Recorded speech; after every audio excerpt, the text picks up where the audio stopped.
chit chat. Hold on one second. Let me put this down. Hold on. If you're playing a replay, please share. I appreciate it if you find whatever I'm going to say at all interesting. So give me 1 second. I don't know why I didn't do this before. I got so excited about talking with you guys. I'm on a roll tonight, so hold up. Little makeshiftness here. Ugh. All right.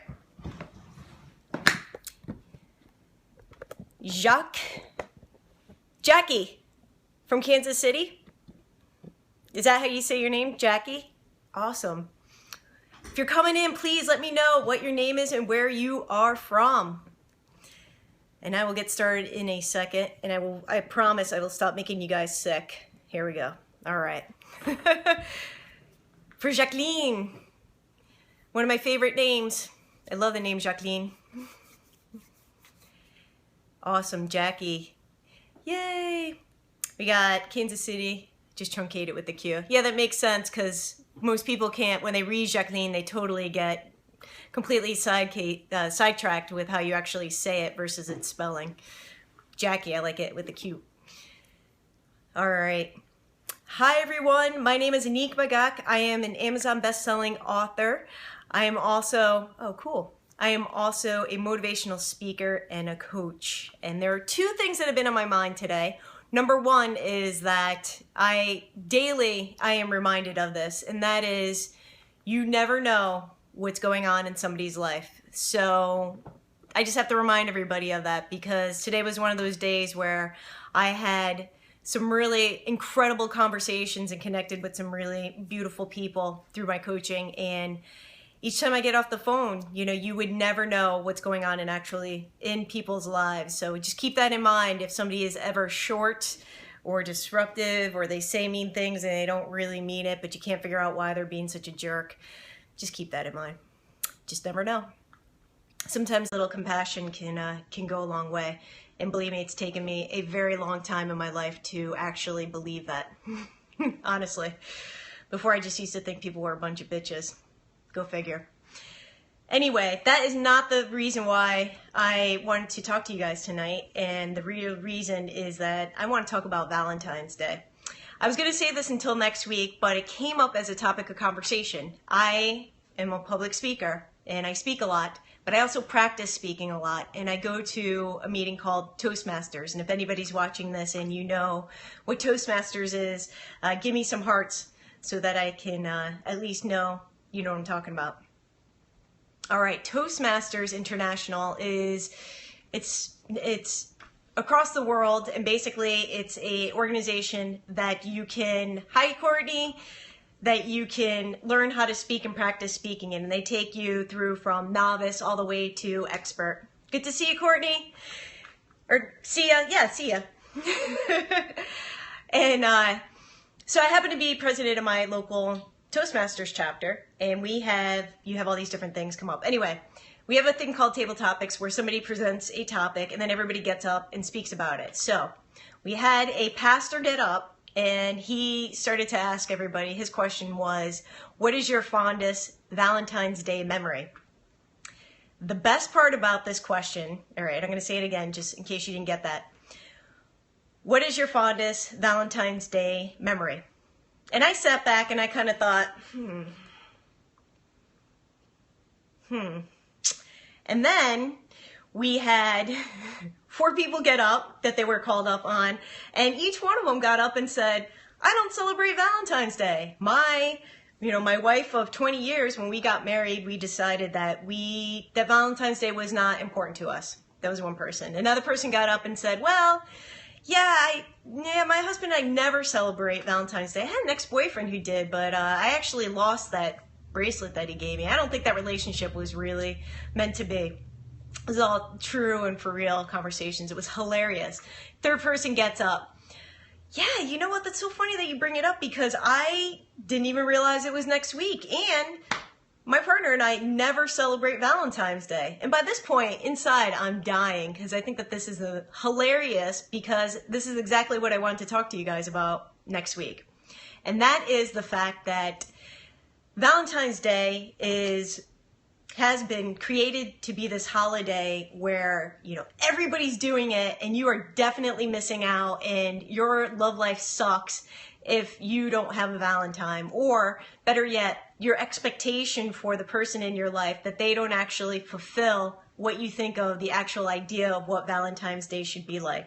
Now, have any of you been in that situation where, you know, you've had this expectation, like, all right, you know, I would love, hubby and I decided to celebrate after, oh yeah.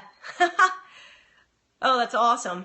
So okay, so for you, Jackie, it actually changed that you guys maybe had an off year and then you had a good, and then after that decided to have a great year after that. That's what I think I understood. It's a funny thing, like again, we are forced in general to think that Valentine's Day needs to be something that may not really resonate with us. So in my mind, I have always taken Valentine's Day to buy myself a gift.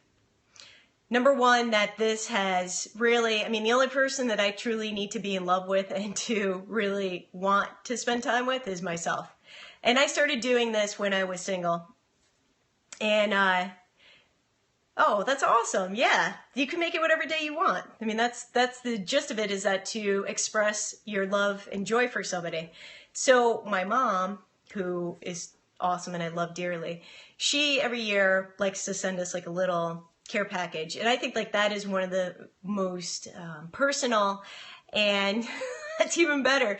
So Jackie's also saying that if she goes the week after, she can get an awesome discount. It's like, remember when, I don't know if any of you are from the East Coast, there used to be the Pocono commercials when we were growing up, Mount Airy Lodge, and they would always take the champagne bath. And does anybody know what I'm talking about?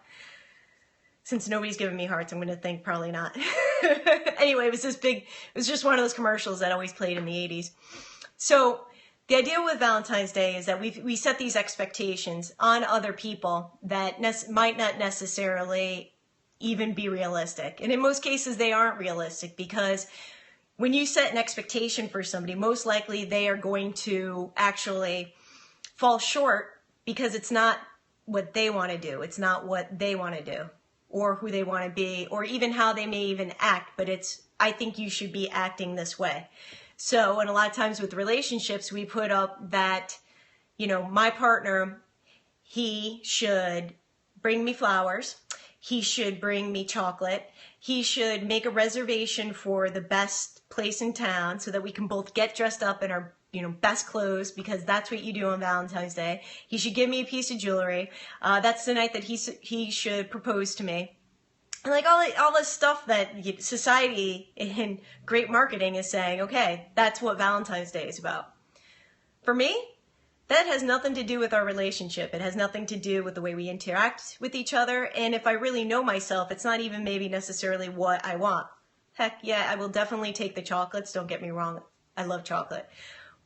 But my point is that if my partner falls short and he rolls up on Valentine's Day, forgetting that it's Valentine's Day, and I'm sitting here dressed up in my finery saying, hey, you know, didn't you make the reservations like I hinted at 3 weeks ago that Valentine's Day was coming up? And then a fight ensues. You know, it's like, if you're coming in, please say hello and where you are from. We set it up to be disappointed. We set up an unrealistic expectation, and when we have these expectations that we put on others, we're not really living in our lives. Now, let me explain that if that sounds a little bit ambiguous. So, what I want and what I desire, I need to be able to fulfill.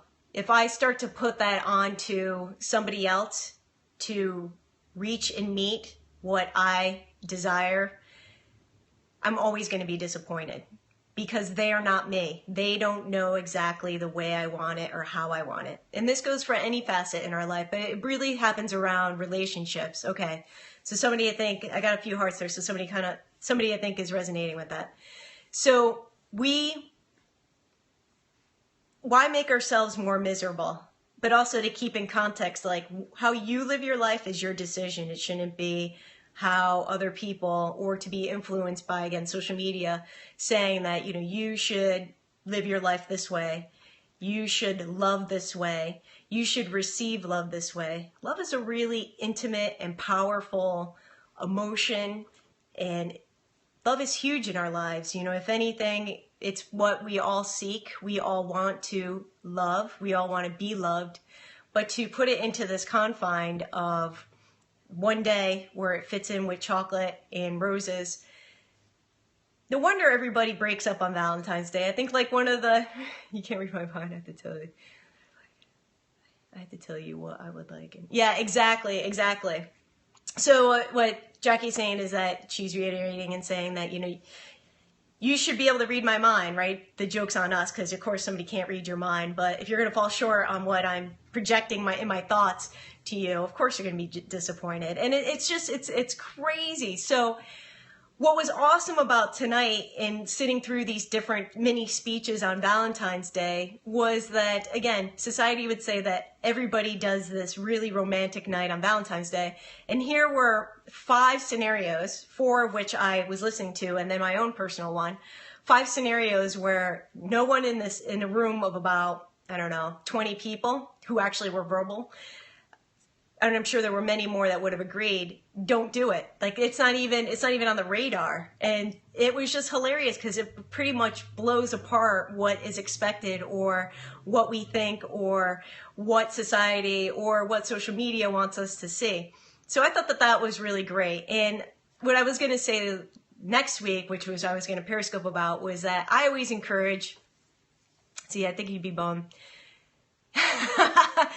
Awesome, Courtney, right? Because you would be like, come on, can't you be a little bit more creative, right? See, exactly. Like, pretty much in every aspect, we're going to be disappointed in some aspect of it. Like, we're going to go out to the dinner and the dinner's going to suck. Like, the restaurant forgot your reservation and couldn't see you, or, you know, like the dessert wasn't that good, or, you know, and I'm actually a really positive person, but it's just one of those things where I just know that going into this scenario is just not going to be what I want. So why not change it and say, okay, well, if there's one thing I have control on, and that is buying myself a gift for Valentine's Day to celebrate myself. And it's the #1 thing that I recommend to everybody around Valentine's Day. So I'm not even going to wait until next week because it came up today. But truly, take Valentine's Day, if anything, is to treat yourself. Like, that is the one day. We don't need to wait for anybody to treat you. You need to treat yourself. And let me tell you, with all the conversations that I have with people, the one area that everybody's lacking in is actually treating themselves well. That is paying attention to their own health and fitness, buying, you know, we are shoppers, but it's kind of funny what we really end up spending money on versus really spending it around actual wellness. So getting a massage or getting, you know, coaching, getting therapy, getting acupuncture, getting, you know, those are the things that we don't necessarily spend money on, but we spend a lot of money on other things. So I encourage you for Valentine's Day to celebrate yourself, treat yourself with love, shower yourself with love, and enjoy the day for yourself, not for anybody else. Heck, if you do want to give out Valentine's Day cards and candies to people, please do, because, again, sharing love is wonderful. But the only person that really counts is going to be you this year. So I hope you guys are into that, and let me know how it goes for you. I haven't decided what I'm going to buy myself, but one year I bought, I still love it. I love this hat so much. I actually should have brought it for this Periscope, but it's in another room. It's this ridiculous faux fur hat, and I love it. Every time I wear it, it makes me think of Valentine's Day because I'm like, that's what I bought it for. But every time I wear it, I feel like $1 million. It's like my fancy hat, and I love to wear it. So something like that, you know, it doesn't mean that you need to spend a ton of money on yourself. It just means a gesture to yourself that you would love and enjoy. Like that, you know, that love note that you always wanted somebody to write and slip underneath your door. Do it for yourself. You want to, you know, write it at night and wake up to it next to your pillow in the morning. You know, it's like you get as creative as you want. You know what you want, and so you might as well deliver it to yourself. So, all right, you guys, try to be short and sweet. If you have any questions for me, please let me know. You can always reach me on social media at AnnickMagac, AnnickMagac. And I welcome, oh, awesome. All right, cool, Jackie. And I also welcome, if you guys want me to talk about any specific topics around health, fitness, and design, or my book Clear, I would love to. Obviously, I love to talk, and I get on Periscope every day. So always looking for a topic. And you guys have an awesome night, and I cannot wait to hear what you do for yourself on Valentine's Day, or leading up to Valentine's Day. Even better yet, share a picture with me on Instagram. I would love that. So you guys have an awesome night, all right? Ciao.